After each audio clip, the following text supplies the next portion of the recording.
लग्नानंतर होईलच प्रेम या मालिकेचा आजचा म्हणजे 13 एप्रिलचा रिव्ह्यू तुम्ही ऐकत आहात. मंडळी, आजचा भाग खूपच सुरेख दाखवलाय बरं का. आजचा भाग पूर्ण बघत राहा. मानिनी ताई म्हणत असतात, काय हो आल्या आल्या चिडलात तुम्ही पार्थवर. विक्रम म्हणतात, चिडणार नाही तर काय मानिनी. अगं मी ताबडतोब त्या क्लायंटला फोन केला, त्यांना विचारलं काय झालं. ते क्लायंट मला म्हणाले दोन गोष्टी आहेत, एक तर समोरच्या पार्टीने दिलेली बेटर ऑफर आणि बेटर प्रेझेंटेशन, दुसरं म्हणजे मिसमॅनेजमेंट आहे तुमच्या ऑफिसमध्ये, असं म्हणाला तो क्लायंट मला.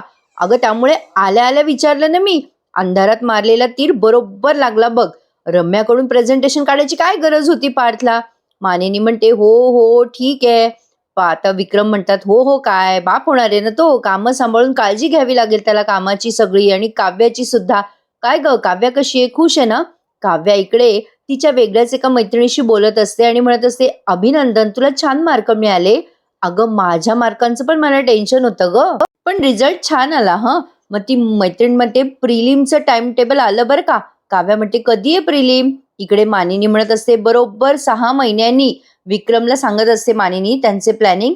विक्रम म्हणत असतात, अगं पण तू बोल ना काव्याला या सगळ्याच्या बाबतीत. मानिनी म्हणते तिला माहितीच आहे ना, हो तिची तयारी झाली असेल या सगळ्याची. काव्या इकडे तिच्या मैत्रिणीशी बोलत असते, तयारी काय करायची अगं त्यात, पण मला ना आय एसचा अभ्यास छान करायचा आहे बघ. त्यावरती मैत्रीण म्हणते सॉरी ग, तुझी चांगली तयारी झाली असेल ना. काव्याला आता तिचा तो ऍक्सिडेंट आठवतो, तिच्या मेन्स असतात त्या दिवशीच ऍक्सिडेंट होतो ना, ते सगळं तिला भयानक दृश्य आठवतं. ती आता थोडीशी नाराज होते. त्या काव्याची मैत्रीण म्हणत असते ती नवीनच, अगं सॉरी ग काव्या, तुला राग आला का माझ्या बोलण्याचा. अगं अनिशा तुझ्याबद्दल कायम मला काय काय सांगायची ग. काव्या म्हणते काय सांगायची अनिशा तुला. त्यावरती मैत्रीण म्हणते, अगं अनिशा नेहमी म्हणायची काव्याशी यारी म्हणजे जगात भारी. तिचं डेडिकेशन, तिचं अभ्यास करण्याचं पॅशन, ती नेहमी म्हणायची एवढी हुशार मुलगी टार्गेट पर्यंत पोहोचते आणि दुसरंच काहीतरी करून बसते. काव्या तिच्या मैत्रिणीशी फोनवर बोलणं पूर्ण करते आता, म्हणजे बोलता बोलता फोन ठेवून देते आणि स्वतःच्या मनाशीच म्हणते, आता ना आयशची शपथ, मी माझ्या टार्गेटच्या आड आता दुसरं तिसरं काहीच येऊ देणार नाहीये. काव्या आता तिच्या आय एस होण्याच्या बाबतीत जास्तीच पॅशनेट दाखवली आहे त्यांनी. नेमकं काय झालंय ना प्रेक्षकांनो, काव्याच्या अवतीभोवती सगळे निगेटिव्ह फिलिंग्स येतात, म्हणजे बाळाच्या बाबतीत तिला पॉझिटिव्ह काही कळतच नाहीये. पण बघा आजचा एपिसोडनं सुरेख दाखवलाय त्यांनी. इकडे मानिनी नंदिनी बद्दल सांगत असते विक्रमला, की नंदिनी रोज देवळात जाते, सगळं काही करते, जे जे शक्य होईल ते सगळं करते. खरंच कमाल आहे बिचारीची. अहो अगदी मनापासनं नंदिनीने बाळाचा ध्यास घेतलाय, सगळं मनापासून करते हो आपली नंदिनी. विक्रम म्हणतात खरंच आपली नंदिनी ना मस्तच आहे. मग मानिनी म्हणते, अहो स्वतः न खचता, जीवाला न खचू देता सगळे प्रयत्न करत असते आपली नंदिनी. अहो उपास तापास म्हणू नका, अनवाणी चालणं वगैरे सगळं सगळं करते हो आपली नंदिनी. देवळाचे उंबरठे झिजवते ती, हॉस्पिटलला जाते. देव अजून किती परीक्षा घेणार आहे तिची कोणाच ठाऊक. तेवढ्यात नंदिनी येते तिथे आणि म्हणते, आई बाबा येऊ का. विक्रम मानिनी म्हणतात, अगं ये ये की ग. नंदिनी म्हणते, बाबा तुम्ही कधी आलात. अहो आत्ता आल्या आल्या कळलं मला, मिथून काका म्हणाले बाबा आलेत म्हणून. कसे आहात बाबा. विक्रम म्हणतात मस्त, फिट अँड फाईन. मग नंदिनी म्हणते, बाबा कशाला तुम्ही एवढे दिवस बाहेर थांबता, मी तुम्हाला मिस करतो हो. आईसाठीचा तुमचा रोमॅन्स, तुमची एनर्जी सगळं मिस करतो बरं. मानिनी म्हणते, ए नंदिनी काहीतरीच. विक्रम म्हणतात, काय ग तू पोरांना सांगते की काय सगळं आपल्या गप्पा. मानिनी म्हणते चला काहीतरीच. विक्रम म्हणतात, नंदिनी बरी आहेस ना बेटा. नंदिनी म्हणते हो बाबा एकदम छान. मग मानिनी सहज विचारते, जन्मजय महाराज केव्हा गेले. मग नंदिनी सांगते आत्ताच गेले ते बाहेर. मग मानिनी म्हणते, ए नंदिनी तुला ना एक महत्वाची गोष्ट सांगायची आहे. 6 महिन्यानंतर अत्यंत महत्वाचा दिवस येणार आहे, आत्तापासून त्याचं प्लॅनिंग करूयात आपण. विक्रम म्हणतात, बघा ही उतावळी नवरी गुडघ्याला बाशिंग बांधून बसली आहे. नंदिनी म्हणते, कशाबद्दल बोलताय तुम्ही. तेवढ्यात काव्या येते तिथे आणि म्हणते, अरे वा बाबा केव्हा आलात तुम्ही. विक्रम म्हणतात, अगं आत्ताच आलो. काव्या म्हणते, बाबा आई 6-7 महिन्यानंतर ना माझ्या आयुष्यात एक मोठा इव्हेंट येणार आहे, मी त्याची तयारी करते. आता काव्या काहीतरी वेगळं बोलायला जाते आणि मानिनीच्या डोक्यात डोहाळ जेवण आहे बरं का काव्याचं. बघा आता काय कोइन्सिडेंट होतो. मानिनी म्हणते, बघा तू सांग मला काव्या, एवढा महत्वाचा इव्हेंट आहे म्हणल्यावर त्याची तयारी आधीपासून नको का करायला. काव्या म्हणते, म्हणजे काय, प्लॅनिंग मेहनत सगळं लागतं आणि पुन्हा मला जागरण पण करावं लागणार, सगळ्या गोष्टी बॅलन्स कराव्या लागतील ना मला. विक्रम म्हणतात, बघ किती सॉर्टेड आहे आपली पोरगी. काव्या आहे ती, बरोबर सगळं मॅनेज करणार बघ. 6-7 महिने आहेत मानिनी अजून. तिच्या मागे नको लागू हं डोहाळ जेवणासाठी. डोहाळ जेवण शब्द ऐकल्यावर काव्या एकदम आश्चर्यचकित होते. काव्या म्हणते, डोहाळ जेवण? मानिनी म्हणते, हो. अगं डोहाळ जेवण येईल ना तुझं 6 महिन्यानंतर. माझ्या मैत्रिणीची ना एक वाडी आहे समुद्रकिनारी, भरपूर झाडं आहेत तिथे. अगं असं मस्त निसर्ग आहे ना, जाई जुईचा वेल आहे, बहर असतो बघ झाडांचा. तिथे तुझं डोहाळ जेवण करायचंय. नंदिनी म्हणते, मस्त हं आई, कमाल आयडिया आहे. विक्रम म्हणतात, नाही नाही, कमाल काय कमाल. अगं वाडी वगैरे किती लांब होईल ग मानिनी. 6व्या-7व्या महिन्यात काय तिला लांबचा प्रवास करायला लावणार आहेस का तू? मानिनी म्हणते, काय हो विक्रम, टाकला खोडा. विक्रम म्हणतात, खोडा नाही ग मानिनी, पण मी काय सांगतो ते ऐक तरी. मानिनी म्हणते, अहो तुम्ही जरा गप्प राहा. मी काय तिला गुहागरला चालत नेणार आहे का काव्याला? तुम्हाला टेन्शन घ्यायची गरज नाही. आम्ही बरोबर काव्याची काळजी घेऊ. आणि माझी सूनच आहे ना ती. मी आणि नंदिनी प्लॅनिंग करू. काय ग नंदिनी? नंदिनी म्हणते, हो बाबा, टेन्शन नका घेऊ, सगळं छान होईल. मग लगेच विक्रम हात जोडून म्हणतात, बरं बाई, तू म्हणशील तसं. पण काव्या मात्र या प्रसंगामुळे खूप डिस्टर्ब झालेली असते. काव्या मनात विचार करते, मी तर 6 महिन्यानंतर होणाऱ्या माझ्या प्रिलिम बद्दल यांना सांगणार होते, पण ही लोक तर डोहाळ जेवण. नाही नाही नाही नाही, मी आता असं होऊच देणार नाही. नंदिनी आता तिच्या जवळ येते. नंदिनीच्या लक्षात येतं काव्या काहीतरी विचार करते म्हणून. नंदिनी म्हणते, काय झालं ग काव्या? चल बरं माझ्या खोलीत, मला तुझ्याशी काहीतरी बोलायचंय. नंदिनीला खटकलंय बरं का, की काव्याच्या मनात काहीतरी विचित्र चालू आहे. काव्या म्हणते, अगं ताई पण. नंदिनी म्हणते, चल ना. या दोघी तिथून निघून जातात. मानिनी म्हणते, बघा गेल्या दोन्ही पोरी. किती बडबड केली हो तुम्ही. मला प्लॅनिंग करायचं होतं त्या दोघींना घेऊन. विक्रम म्हणतात, काय प्लॅनिंग करतेस तू मानिनी? अगं डेस्टिनेशन वेडिंग ऐकलं होतं मी, तू डेस्टिनेशन डोहाळ जेवण करायला निघालीयस. मानिनी म्हणते, थांबा हो, करून तर बघूयात. विक्रम म्हणतात, झालं, गेल्या त्या दोघी. आता बघा वसू आत्या आणि या रम्याचा सीन दाखवलाय. आता ही रम्या त्यांचा गळा दाबते बरं का. रम्या म्हणत असते चिडून, आई तुझं डोकं फिरलंय का? तुला काय गरज होती त्या विजयशी जाऊन बोलायची? वसू आत्या म्हणतात, ए रम्या, मी नव्हते गेले त्याच्याशी बोलायला, तो आला होता माझ्यासोबत बोलायला. तुझ्यासोबत जो अन्याय झाला ना त्या बाबतीत बोलला तो. आणि किती पोट तिडकीने बोलत होता तो पोरगा. रम्या म्हणते, शी, उगाच सांगितलं मी त्याला सगळं. वसू आत्या म्हणतात, तू सांगायच्या आधीच त्याला कळलं होतं. रम्या म्हणते, म्हणजे? वसू आत्या म्हणतात, अगं पार्थने तुला जेव्हा सांगितलं ना की हे प्रेझेंटेशन तू नाही करायचं, तेव्हा विजयने हे सगळं ऐकलं होतं केबिनच्या बाहेर उभं राहून. त्याने तेव्हाच ठरवलं होतं की काहीही झालं तरी हा क्लायंट देशमुखांकडे जाता कामा नये. रम्याला ते आठवतं बरं का, विजयचं बोलणं. तो म्हटला ना, माझ्यावर दे सोडून. पार्किंग मध्ये बोलले होते दोघं. रम्याला ते आठवतं. वसू आत्या म्हणत असतात, रम्या बाळा, अगं तुझे बाबा सोडले तर दुसऱ्या कोणाला तुझी काळजी होती का या घरात? हा विजयच आहे ग जो तुझी काळजी करतो. रम्या म्हणते, आई काही काय बोलतेस? वसू आत्या म्हणतात, अगं खरं बोलते मी. आठव तू रम्या, आठव. अगं विक्रम, मानिनी, पार्थ यांनी कधी तुझा विचार केला का आतापर्यंत? तुला काय वाटतं ते विचारलं का तुला? अगं तुझंच काय, मला काय वाटतं, माझं काय अधिकार आहे, माझं काय वय आहे, याचा पण कधी त्यांनी मान. म्हणूनच मी ठरवलं या सगळ्याचा सूड घ्यायचा. पण हा सूड कसा घेणार होते मी रम्या? सतत तुझ्यामुळे मला गप्प बसावं लागतं ना. ते पार्थचं वायफळ प्रेम मध्ये मध्ये येतं ना. रम्या चिडून म्हणते, वायफळ? लगेच वसू आत्या म्हणतात, हा वायफळच, ज्याच्यातनं काही फळ मिळत नाही ना तेच ते वायफळ प्रेम. आता चिडते बरं का रम्या. वसू आत्या पुढे म्हणतात, अगं मी ठरवलंय विजयच्या मदतीने या देशमुखांवर सूड उगवायचा. एकदा तुझं आणि त्याचं लग्न लावून दिलं ना रम्या, मी मरायला मोकळी. आता लगेच रम्या म्हणते, काय लग्न? लगेच रम्याने वसू आत्याचा गळा धरला बरं का. काय बोलतेस तू? तुझं तुला तरी कळतंय का? अगं उद्या मरायच्या ऐवजी आत्ताच मर ना आई, असं म्हणून ती गळा दाबत असते वसू आत्याचा. वसू आत्या तिच्या हाताला जोरात झटका देतात आणि म्हणतात, काय ग, मुलगी आहेस का कोण आहेस तू? आईच्या मरणावर टपली आहेस? नाही, काही झालं तरी मी ठरवलंय आता विजयच्या मदतीने देशमुखांवर सूड उगवायचाच, त्या नंदिनी आणि काव्यावर सुद्धा. वसू आत्याने आता ठरवलं म्हणजे ठरवलं. आता त्या रम्याच्या पुढे जाणार. देवा, काय काय होणार आहे आणि मालिकेत कोणते अनएक्सपेक्टेड ट्विस्ट आणि टर्न येणार आहे ते कोणाच ठाऊक. पण आता जरा मालिका वेगाने पुढे जाणारे असं दिसतंय बरं का, कारण आजच्या प्रसंगावरनं ते जाणवलंय. इकडे नंदिनी घेऊन येते काव्याला तिच्या खोलीत आणि म्हणते, काय हे काव्या, तुला बाळ नकोय? अगं हे कधी झालं? काव्या म्हणते, अगं ताई, हे सुरुवातीपासून असं काही नव्हतं ग. अगं तुला माहितीये मला बाळ, लहान मुलं आवडतात, पण वेळ चुकलीये ग ताई, कोणीतरी समजून घ्या ना, मला वेळ चुकलीये. नंदिनी म्हणते, अगं काव्या पण. काव्या म्हणते, हे बघ ताई, नेहमीच पार्थ म्हणतात की आई वडील ही चॉईस असली पाहिजे, ऍक्सिडेंट नाही. माझं आणि पार्थचं बाळ मला आणायचंय या जगात, पण प्लॅनिंग करून. छोट्या छोट्या गोष्टीचं प्लॅनिंग करतो आपण.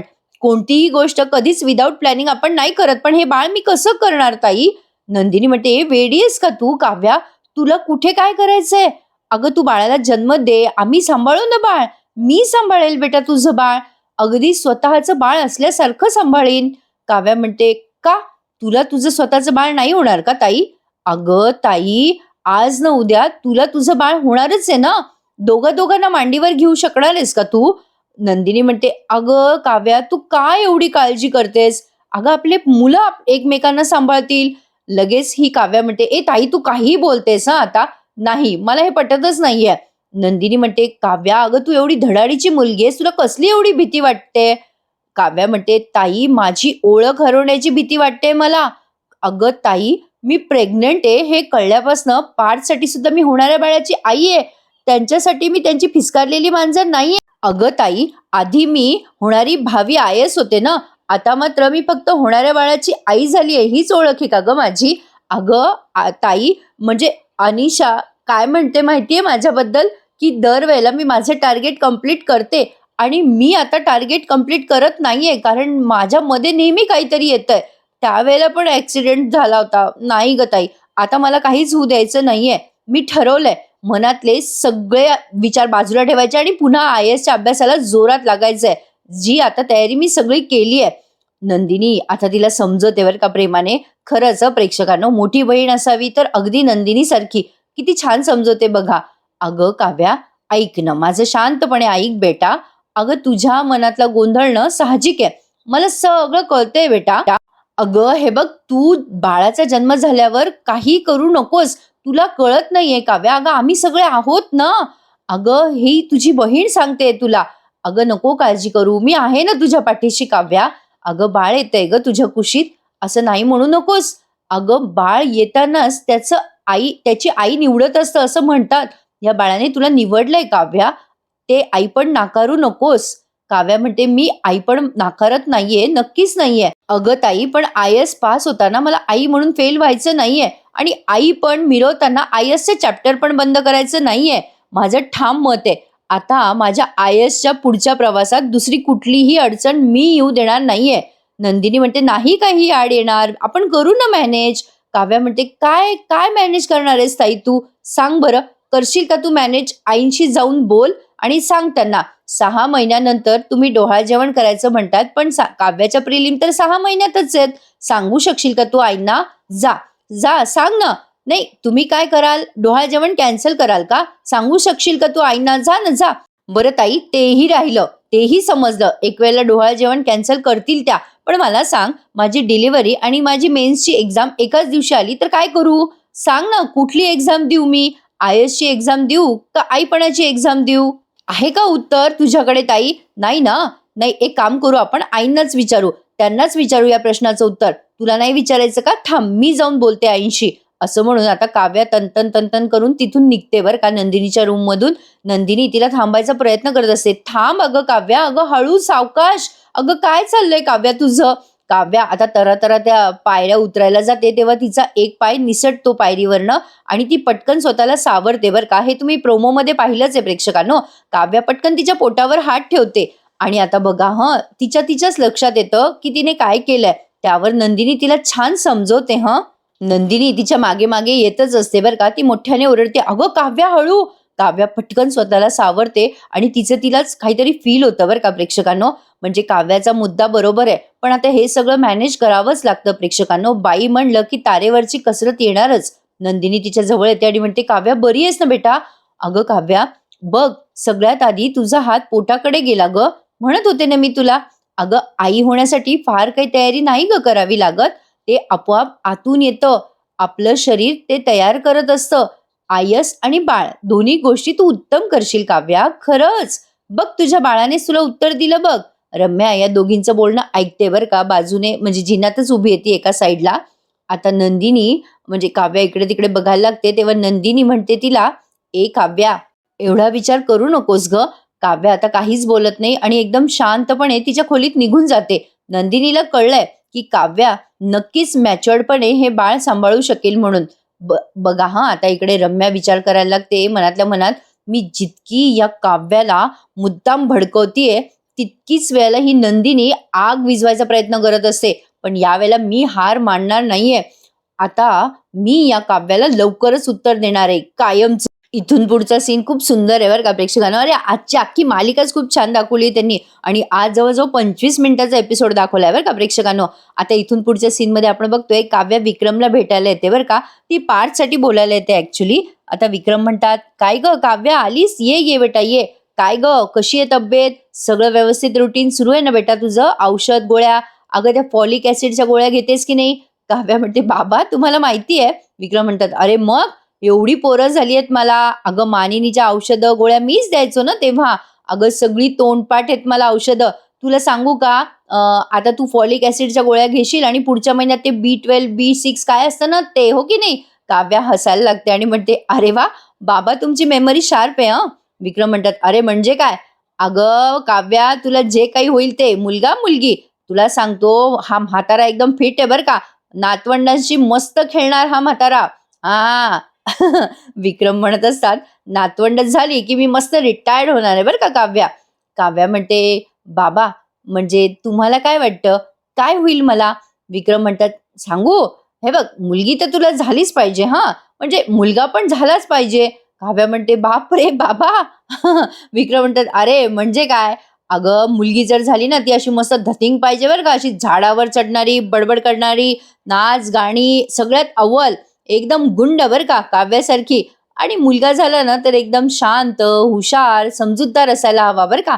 किचन मध्ये काम करणारा, अगदी आपल्या पार्थ सारखा बरं का. काव्या म्हणते, आणि तो चुकला ना बाबा की पार्थ त्याचे कान धरतीलच. विक्रम म्हणता, हो जसे मी त्याचे हात धरले, हो की नाही. त्याच विषयावर तू बोलायला आली होतीस ना काव्या, काय ग. आता काव्या एकदम सायलेंट होते बरं का आणि म्हणते, हो बाबा खरं सांगू का, म्हणजे आज तुम्ही पार्थना ओरडलात ते ऐकू येत होतं मला खोलीमध्ये. नक्की तुम्ही काय बोलात ते आईनी सांगितलं मला सगळं. सॉरी हं बाबा, पण मला नाही आवडलं तुम्ही असं पार्थला ओरडलात ते. म्हणजे बाबा तुम्ही कधी असं ओरडत नाही ना पार्थला बाबा, म्हणून. म्हणजे तुम्हाला माहिती आहे बाबा, दिवसभर पार्थ खूप शांत शांत होते हो. म्हणजे व्हिडिओ कॉल केला होता मी आज त्यांना, पण तेव्हा पण ते आज काहीच बोलले नाही. मग विक्रम म्हणतात, हो काव्या मला माहिती आहे पार्थ अशी चूक करणार नाही जी त्याने आज केली आहे. पण कसं असतं बेटा, म्हणजे बघ तुम्ही सुद्धा आता दोघं आई बाबा होणारच आहात. पण आपलं पोरग चुकलं ना बेटा, तर आपल्या पोराचे कान धरून त्याला सांगता आलं पाहिजे. सांगितलं तरच कळेल ना बेटा बाळाला चूक बरोबर मधला फरक काय येते. अगं मला खूप छान वाटलं काव्या, तू आलीस इथे त्याच्याबद्दल बोलायला. बर तू काही काळजी करू नकोस बेटा पार्थची. तो घरी आला ना की तो स्वतःहून माझ्याशी बोलायला आल्याशिवाय राहणार नाही बघ. तेवढ्यात पार्थ येतो तिथे आणि म्हणतो, बाबा. आता विक्रम काव्याकडे बघून स्माईल करतात, तिला दाखवतात, बघ आला की नाही माझा पठ्ठ्या माझ्याशी बोलायला. आता पार्थ म्हणतो, बाबा मला 2 मिनिटं तुमच्याशी बोलायचंय. विक्रम म्हणतात, या या या चिरंजीव या. मग काव्या म्हणते, गुड नाईट बाबा मी येते. आता काव्या जाता जाता हळूच पार्थला दारात म्हणते, पार्थ लवकर या हं, मला झोप आली आहे. पार्थ म्हणतो, मलाही वाटलंच होतं की तुम्ही बाबांशी बोलायला आलात म्हणून. आलोच ना काव्या 5 मिनिटात. काव्या म्हणते, हो लवकर या देशमुख, मला झोप आली आहे बरं. आता बघा हं प्रेक्षकांनो, बाप आणि मुलामधली बॉन्डिंग कशी असते. म्हणजे आजकाल आपण नात्यामध्ये खूप असं गैरसमज बघतो, दुरावा बघतो. पण बघा मस्त दाखवलंय यामध्ये. म्हणजे पार्थ आता त्याचे वडील त्याला एवढे ओरडले, सगळ्यांसमोर बोलले, तरी त्याला त्याचा इन्सल्ट नाही वाटला बरं का. कारण तो एक सुंदर वाक्य बोलून जातो की बाबा मला माहितीये तुम्ही कसे आहात आणि तुम्हाला माहितीये मी कसा आहे. खरंच प्रेक्षकांनो, काही झालं ना तरी हा एक जो म्हणजे बंध असतो ना नात्यामधला, तो टिकला गेला पाहिजे बरं का. कुठलंही नातं असू द्यात, नवरा बायकोचं असू द्यात, आई वडिलांचं असू द्यात, कुठलंही. विक्रम आता पार्थला जवळ बसवतात आणि म्हणतात, या मग चिरंजीव काय म्हणताय. पार्थ म्हणतो, बाबा मला ना म्हणजे रम्याने प्रेझेंटेशन दिलं होतं, त्या मीटिंगमध्ये मी होतो. म्हणजे मी मुद्दामच रम्याला ते प्रेझेंटेशन द्यायला सांगितलं नाही. पण ते प्रेझेंटेशन जे तिने केलं होतं ना ते चांगलंच होतं. म्हणजे इनफॅक्ट मीच सांगितलं होतं त्या मुलाला प्रेझेंटेशन दे. पण रस्तोगीला त्या विजयने ऑफर का दिली ते कळत नाहीये. म्हणजे त्याने जी क्लायंटला ऑफर दिली ना त्या विजयने, ती ऑफर त्याचं नुकसान करणारी होती, तरी त्याने ती ऑफर दिली. त्याला फक्त ते कॉन्ट्रॅक्ट आपल्याकडनं काढून घ्यायचं होतं बाबा. मला असं वाटतंय की तो हे सगळं करून रम्याला इम्प्रेस करायचा प्रयत्न करतोय. विक्रम म्हणतो विक्रम म्हणतात, "अरे पार्थ, मला असं वाटतंय की हे प्रकरण साधं-सुधं दिसत नाहीये. म्हणजे फक्त इम्प्रेस करायला तो हे सगळं नाही करणार रे. लक्ष ठेवावं लागणार आहे त्या विजय." पार्थ, त्या विजयच्या बघण्याची नजर पण बेरकी आहे बरं का. खारीची नजर आहे त्याची. लक्ष ठेवावं लागणार आहे त्याच्याकडे. पार्थ म्हणतो, "बाबा, रम्यावर सुद्धा म्हणजे मला वाटतंय की त्याने इम्प्रेशन खाली केलं असेल का? म्हणजे रम्याला इम्प्रेस करायसाठी कॉन्ट्रॅक्ट खेचलं असेल का बाबा? त्यांच्या बालिश रोमॅन्समुळे आपलं नुकसान होतंय." पार्थ म्हणतात, "तुला असं खरंच वाटतंय? Are you sure?" पण मला नाही वाटत रे, असं तो रम्यावर इम्प्रेशन मारायला असं करेल. एवढं मोठं पाऊल नाही उचलणार तो. विजयने हे सगळं करण्यामागे काहीतरी वेगळा अजेंडा आहे. बघ बघ, शोधून काढ, काही शोधता आलं तर. मग पार्थ म्हणतो, "हो बाबा, बरं, गुड नाईट हं बाबा." मग लगेच पार्थचे बाबा म्हणतात, "ए पार्थ, मगाशी सगळ्यांसमोर ओरडलो रे तुला, म्हणजे तुला राग नाही ना आला?" पार्थ म्हणतो, "बाबा, अहो मी तुमच्यासाठी काय आणि तुम्ही माझ्यासाठी काय आहात, मला काय माहित नाही का?" मग विक्रम त्याच्या गालावरून हात फिरवतात आणि म्हणतात, "बरं बाबा, जा, तुझी बायको वाट बघत असेल. तुझ्यासाठी वकिली करायला आली होती ती माझ्याकडे." मग पार्थ म्हणतो, "बापरे बाबा, एवढं हळवं प्रेम? मला वाटलं होतं माझी मांजर फिसकाळूनच प्रेम करते माझ्यावर." मग लगेच विक्रम म्हणतात, "अरे बाबा, जा, आता ती वाट बघत असेल." आता पुढचा सीन त्यांनी लगेच सकाळचा घेतलाय. काव्या पार्थ नाश्ता करत असतात. आता पार्थ तिला आय लव्ह यू म्हणतो, कारण ती काल गेली ना ती पार्थच्या बाबांशी बोलायला, म्हणून त्याला असं छान वाटतं की काव्या आपली किती काळजी करते म्हणून. काव्या आता बोलता बोलता तिला ठसका लागतो. मग तो पार्थ पटकन तिला पाणी देतो बरं का. काव्या म्हणते, "हे तुमचं काय चाललंय पार्थ, आय लव्ह यू वगैरे मध्येच?" पार्थ म्हणतो, "काव्या, तुम्ही माझ्यासाठी बाबांकडे गेलात ना म्हणून." मग काव्या त्याला रिक्वेस्ट करते, "पार्थ, आपण थोडे दिवस कुठेतरी जाऊया ना बाहेर. तुम्ही पण ऑफिसमध्ये बिझी असता, मला पण कंटाळा आलाय. चला ना, आपले पार्थ काव्या मुवमेंट आपण मिस करतोय." पार्थ म्हणत असो, "बरं, प्रॉमिस, जाऊया कुठेतरी." तेवढ्यात जीवा येतो आणि म्हणतो, "गुड मॉर्निंग." मग पार्थही त्याला म्हणतो, "गुड मॉर्निंग जीवा." मग जीवा म्हणतो, "अरे बाकी सगळे कुठे आहेत? कुठे गेले? ब्रेकफास्टला नाही आले?" काव्या म्हणते, "अरे जीवा, आई बाबा गेलेत मंदिरात." पार्थ म्हणतो, "हो ना." पार्थ म्हणतो जीवाला, "अरे आईने बाबाच्या बकोटीला पकडून नेलंय आज." जीवा म्हणतो, "काय सांगतोयस?" काव्या म्हणते, "हो ना, आई म्हणत होत्या, देवा परमेश्वरा, 15 दिवस तरी माझ्या नवऱ्याचे पाय या घरात टिकू दे रे बाबा." आता हे बोलतच असतात, तेवढ्यात नंदिनी येते घाबरत आणि म्हणते, "जीवा, अहो जीवा." जीवा म्हणतो, "काय झालं?" नंदिनी म्हणते, "अहो त्या रेखाताई." जीवा म्हणतो, "पुढे बोल ना." नंदिनी म्हणते, "अहो रेखाताईचा फोन आला म्हणून तुम्ही फोन सायलेंटवर ठेवला होता, पण त्यांचे 21 मिस कॉल होते, मला मी आत्ता पाहिले. कॉल बॅक केलं मी त्यांना, तर त्यांनी मला सांगितलं की त्यांचा भाऊ सँडी, त्याचं बाळ किडनॅप झालं म्हणे." काव्या म्हणते, "काय? सँडी म्हणजे तोच ना, आपण वसुहत्याचा पडदा फाश केला, त्याने मदत केली होती?" नंदिनी म्हणते, "हो, तोच तो. नाही, ते सगळे आता आनंद निवासला आले आहेत. सगळे रडत होते खूप. मी आनंद निवासमध्ये पटकन जाऊन येते." जीवा म्हणतो, "मी पण येतो तुझ्यासोबत. चल, चल." आता काव्या काही फ्रूट देते नंदिनीला आणि म्हणते, "ताई, तू हे बॅगमध्ये ठेव. तू काही खाल्लं नाहीयेस. काळजी नको करू. फोन कर हं." आता पार्थ पण म्हणतो, "हो, मला फोन करा काही लागलं तर." जीवा आणि नंदिनी आता गेलेत बरं का. आता टेन्शन वाढलंय. आता इथेच आजचा एपिसोड संपला. पुढच्या भागात बघा, आता काव्याची आणखीन कोणीतरी मैत्रीण भेटली तिला. ती मैत्रीण तिला सांगते, "अगं काव्या, तुला सांगते, माझं बाळ पोटात असताना मी आयएस बनणारच होते गं. म्हणजे मी ठरवलं होतं, पण आई कॅटेगरीला ऑप्शन नसतं." मग लगेच आता काव्या रडायला लागते बरं का. पार्थ येतो घरी तेव्हा विचारतो, "काय झालं? का रडताय तुम्ही?" काव्या त्याला रडत रडत म्हणते, "पार्थ, तुम्ही बरोबर बोलत होतात."